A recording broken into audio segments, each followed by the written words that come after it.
Atau nongkrong di kafe bukan karena mau ngobrol, tapi pengen update story. Nah, bisa jadi kamu sudah kena efek gaya hidup modern yang konsumtif.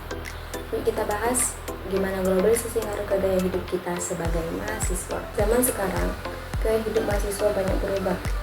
Gak cuma soal kuliah, tapi juga penampilan, gadget, nongkrong di kafe, bahkan makanan yang sedang viral itu gampang banget tergoda.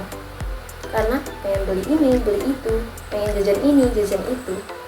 Nah, apalagi kalau lihat diskon di online shop atau iklan dari influencer yang selalu kelihatan keren. Jadi, gaya hidup konsumtif itu artinya dimana kita lebih sering beli karena keinginan, bukan karena kebutuhan. Akibatnya, dompet cepat kering, tabungan gak ada, ujung-ujungnya stres sendiri. Nah, semua ini sebenarnya nggak lepas dari yang namanya globalisasi.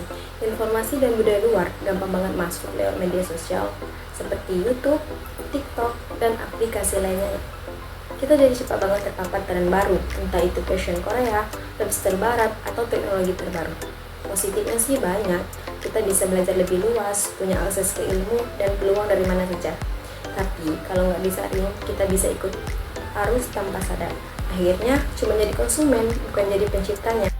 Contohnya, banyak mahasiswa yang rela ngutang lewat paylater cuma buat beli HP baru atau fashion kekinian, atau buat nongkrong-nongkrong di tempat estetik biar dianggap gaul, padahal duit pas-pasan. Ini real dan sering banget terjadi.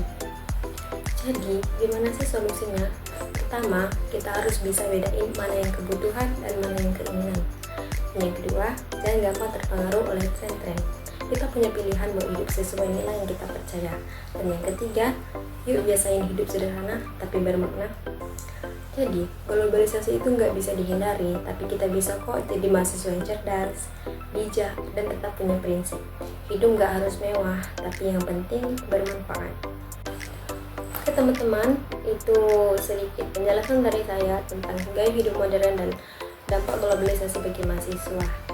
Sekian dari saya ucapkan terima kasih. Dadah.